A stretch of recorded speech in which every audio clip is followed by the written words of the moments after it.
जो जर्नी है ये बर्थ और डेथ, ये जो जर्नी है ना सर बर्थ और डेथ वाली, ये एक यात्रा है सर। आदमी यहां भी नंगा, आदमी यहां भी नंगा।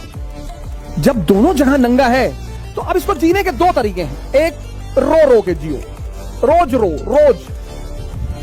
ये जो 95% आम आदमी है सर, ये वही है सर, रो रहे हैं सर। जिनके पास मारुति स्विफ्ट है ना, वो फॉर्च्यूनर के लिए रो रहे हैं। जिनके पास 3 BHK का मकान है, वो विला के लिए रो रहे हैं। पागल। हमारे एक मित्र हैं, अब तो रहे नहीं, श्री SK ओझा जी, हमारे संघर्ष के बहुत बड़े साथी थे वो। उनका एक कमरा था सर 6x6 का। हम उस 6x6 के कमरे में 3 लोग सोते थे सर। हमारे पास इतना पैसा नहीं था कि हम रूम रेंट पे ले लें मुखर्जी नगर में सर। मेरी 8 बजे सुबह क्लास होती थी, और अब शुरुआत में तो आपके पास इतना पैसा होगा नहीं, घर से कोई बैकिंग थी नहीं, माता जी ने घर से भगा दिया था। सिर्फ मेरे एक बचपन के मित्र हैं जिनका नाम मैं किसी दिन बहुत फुर्सत से लूंगा, पंकज पांडे जी, उन्होंने बीच बीच में बहुत आर्थिक सहायता की सर। लेकिन आप हर महीने खाने का पैसा, कपड़े का पैसा थोड़ी मांगेंगे सर। 8 बजे से लेकर 2 बजे तक होटल में, 4 बजे ऑटो से कमरे पहुंचते थे, सुबह 8 बजे क्लास होती थी सर। ये जो यात्रा है सर, अब तुम्हें डिसाइड करना है कि हंसोगे कृष्ण की तरह। इस आदमी का जीवन देखो सर, जन्म से मृत्यु तक चुनौतियां, पर आप इस आदमी को कहीं रोता हुआ नहीं पाओगे सर। यही इस आदमी की खासियत है। और दूसरी तरफ अगर आप देखो दुर्योधन, इसको बोलते हैं दुर्योधन सिंड्रोम। बहुत सारे लोग इस दुनिया में दुर्योधन सिंड्रोम से परेशान। हमसे कुछ लोग कहते हैं भैया भैया आप टॉप मॉडल की फॉर्च्यूनर ले ली।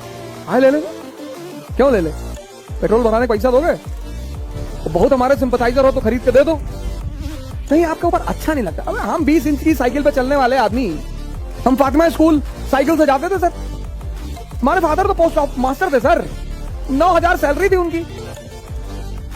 तो अब उसके बाद हम जो भी कमा रहे हैं वो तो हम तो बेनिफिट में है सर। अच्छा क्या नहीं लगता? गांधी जी पैदल चलते थे। मैं आप सभी मित्रों से निवेदन करूंगा कि अपनी जीवन में साइकिल को जगह दे सर। अगर आपने साइकिल को अपना लिया सर, 10 किलोमीटर की रेंज में जहां भी चल रहे हैं साइकिल चलाइए सर, मस्त रहेंगे सर। और कभी आपको लगे कि मैं आपको प्रवचन दे रहा हूं, आप आइए दिल्ली और हमारे साथ साइकिलिंग करिए 60 किलोमीटर की 1 गो में। और हार नहीं कर पाए सर, छोड़ देंगे पढ़ा, कभी कैमरे पर नहीं आएंगे सर। जिसको भी लगे। और सर अक्टूबर में तो भारत यात्रा करने जा ही रहे हैं। मुलाकात होगी आपसे भारत की सड़कों पर, श्रीनगर से कन्याकुमारी। आइए सर, आपसे मुलाकात होगी भारत की सड़कों पर। मैंने लखनऊ से दिल्ली की यात्रा भी इसीलिए की थी। मेरे बड़े सारे मित्र कहते थे बोलने के लिए तो कोई भी बोल दे, बोलने के लिए तो हम भी बहुत बोल दे। नहीं सर, मैं डरता भी हूं सर, पर मैं जितनी बातें आपसे कहता हूं उनको मैं भी करता हूं सर। मेरे पास साइकिल है सर, उसी साइकिल ने, फॉर्च्यूनर ने किसी को इज्जत दी सर। बड़े लोग फॉर्च्यूनर पे चलते हैं, उस साइकिल ने मुझे इज्जत दी, उस साइकिल ने मुझे नाम दिया, उस साइकिल ने मुझे सेहत दी सर। मैं 2 किलो आम खा लेता हूं, आम मैं छोड़ नहीं सकता था, शुगर बढ़ रही थी स्टेरॉइड खाने से, सर्कोडिसिक की वजह से आम छोड़ नहीं सकता था।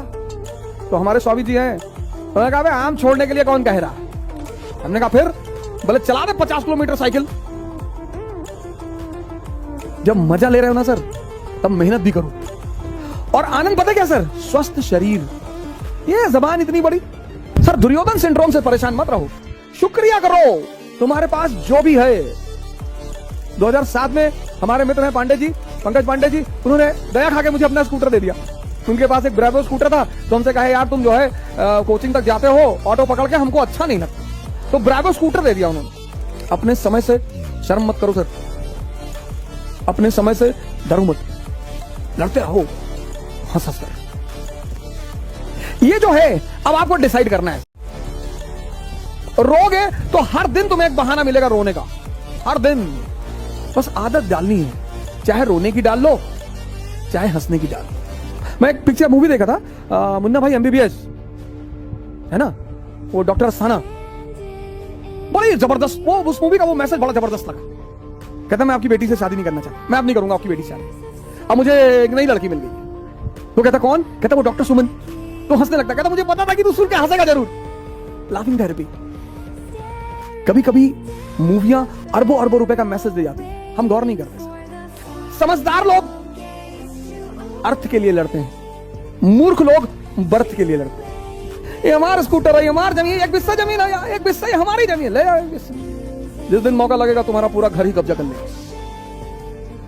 कभी छोटी छोटी चीजों के लिए मत निगलेक्ट करते जाओ। इतनी ताकत पैदा कर लो, गांव कब्जा कर लो, शहर कब्जा कर लो, प्रदेश कब्जा कर लो, देश कब्जा कर लो, और ना कब्जा कर पाओ हरिद्वार चले जाओ। जब कमजोर हो तो भजन करो, सुमरन करो, ताकत बढ़ाओ। रो मत, रो मत। ये फिलिस्तीनी, ईरानी, इराकी, अफगानिस्तानी, पाकिस्तानी रो रहे हैं, हमको यहूदी मार रहे हैं। हमें तो क्यों मार रहे हैं, कभी पता करने की कोशिश किया हो? तुम कमजोर हो। नहीं नहीं नहीं, हम कमजोर नहीं भैया, हम मुसलमान हैं। मुसलमान हो, तुम कमजोर हो। जो भी कमजोर होगा ताकतवर उसको मारेगा। हम नहीं मार खाए। 19वीं शताब्दी में खूब पीटा अंग्रेजों ने, ईस्ट इंडिया कंपनी ने पटक पटक के मारा, पंडितों को मारा, ठाकुरों को मारा, भूमिहारों को मारा, मुसलमानों को मारा, किसको नहीं मारा उन्होंने। जब मैं आज देखता हूं ब्राह्मण सेना, करणी सेना, फलानी सेना, तो मैं सोचता हूं यार तुम कहां थे? वो जब अंग्रेज थे तो तुम कहां थे? बहुत मारा, पटक पटक सबको मारा उन्होंने, बगल में बैठने नहीं देते थे। इस देश के उच्च वर्ग को नीच होने का एहसास हुआ अंग्रेजी शासन में। पर सर झटके तो चलते रहेंगे सर, हार जीत तो चलती रहेगी सर, उसका जिंदगी से कुछ भी लेना देना नहीं है। तुम सिर्फ हारते ही रहोगे ना तो भी महानता की श्रेणी में आ जाओगे। कि बंदा लड़ता रहा अंत तक। महमूद खलजी मालवा का एक रूलर था, डालिएगा विकिपीडिया पे, महमूद खलजी मालवा का शासक था। वो जिंदगी भर लड़ता रहा। कहते हैं उसका जो निवास स्थान था वो युद्ध का मैदान था, कभी गुजरात कभी राजस्थान, हमेशा तलवार लिए खड़ा रहे। आओ आज आप डालिए क्लास के बाद, महमूद खलजी मालवा, हमेशा सर वो तलवार म्यान में रखा ही नहीं बंदा, कभी लड़ता ही रहा। उसको भी हिस्ट्री में लोग जानते हैं। रणजीत सिंह नहीं लड़े ईस्ट इंडिया कंपनी से, पंजाब के शासक थे Ranjit Singh, second largest army in Asia. आलू छीनने के लिए आर्मी बनाए हो? सेकंड लार्जेस्ट आर्मी, फौजे खास तोप रखे हैं। अपनी बिटिया की शादी में लगाओगे? ये सब क्यों बनाए थे? फौजे खास। लड़ना चाहिए था ना। जब सेकंड लार्जेस्ट आर्मी थी तो एक टेस्ट अंग्रेजों से कर लेते। नहीं लड़ा अंग्रेजों से बंदा, हालांकि महान आदमी है, ग्रेट रूलर है 18वीं शताब्दी का, लेकिन उसकी गलती है कि ये बहुत बड़ी है कि उसने अंग्रेजों से लड़ाई नहीं लड़ी। लड़ना चाहिए। अंग्रेजों ने कहा सिर्फ सतलज के इस पार नहीं आओगे, मगर नहीं आएंगे भैया, लड़ना चाहिए था।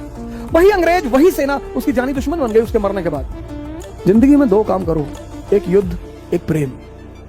जिंदगी में दो ही चीज देखो। लोग कहते हैं जो प्रेमी हो जाते हैं वो युद्ध नहीं कर पाते, बेवकूफ प्रेमी। खूब युद्ध करो। कोई आ रहा है, कोई जा रहा है, कोई छोड़ रहा है। आजकल तो मैं युवाओं को देखता हूं बड़े डिप्रेस हो जाते हैं, सर हमारी गर्लफ्रेंड हमसे बात नहीं करी, दूसरी बना ले। अरे सर कैसी बातें कर रहे हो, कैसी बातें कर रहे हो? हम उसको प्यार करते थे। तो तुम्हारे माँ बाप तुमको करते हैं ना? हाँ, प्यार करने वाले लोग हैं ना तुम्हारे पास? हाँ, तब कहे मरे जा रहे हो? तीसरी बना लो, चौथी बना लो, पांचवी बना लो। जो भागे उसके पीछे मत भागो सर, नहीं तो जिंदगी भर पीछे भागते रह जाओगे। जो भी तुमसे कहे अब तुमसे बात नहीं करेंगे, रखो रखो फोन, रखो फोन, रखो फोन, रखो, नेक्स्ट दूसरा लाओ भाई। छोड़ दें सारी दुनिया किसी के लिए, ये मुनासिब नहीं महत्वाकांक्षी लोगों के लिए। भाई माँ बाप तो वही है ना, उनसे ज्यादा प्रेम कौन करेगा? हाँ, वो अगर आपको छोड़ दें तो चिंता का विषय है सर, तब तो दुखी होने का विषय है सर। लड़की ने छोड़ दिया, लड़के ने छोड़ दिया, कोई फर्क नहीं पड़ता सर, अगर महत्वाकांक्षा है। अगर आप खुद को बेवकूफ बना रहे हैं बहुत फर्क पड़ता है सर। पैन स्लाविज्म मतलब अखंड सर्बिया। इन्होंने हम अखंड सर्बिया बनाएंगे, जैसे हम अखंड भारत बनाने के फिराक में है, और इंशाअल्लाह हम जरूर बनाएंगे। अखंड भारत के सिवा कोई चारा नहीं है सर। सब लोग जितने बाहर हैं इनको आना ही पड़ेगा। आखिर तुम्हें आना है, जरा देर लगे, आना तो है सर। ये मैं सही तौर पे नहीं बोल रहा हूं सर, इसके पीछे बड़े गंभीर रीजन है सर। आना तो है ही सर, जाएंगे कहां? मजबूरी है सर। विश्व का समीकरण ऐसा बन रहा है, भारत की स्थिति ऐसी बन रही है, बहुत अंधेरा छा रहा है भारत में। जितना घना अंधेरा छा रहा है ना सर, उससे ज्यादा चमकदार उजाला होगा। ये तो होना ही सर। अमेरिका पैदा हुआ 1787 में, यूनाइटेड स्टेट्स ऑफ अमेरिका। हम पैदा हुए 1947 में, उसके यहां भी अंधेरा छाया। 1860 में सिविल वॉर, 73 साल बाद हमारे यहां भी अंधेरा छा रहा है, 73 साल बाद। और उस अंधेरे के बाद जब अमेरिका में उजाला हुआ, सुपर पावर उजाला होगा सर, बहुत नई शक्तियां पैदा हो रही। ये अंधेरा जरूरी था लोगों को ठोकर देने के लिए। जरूरी था जगाने के लिए।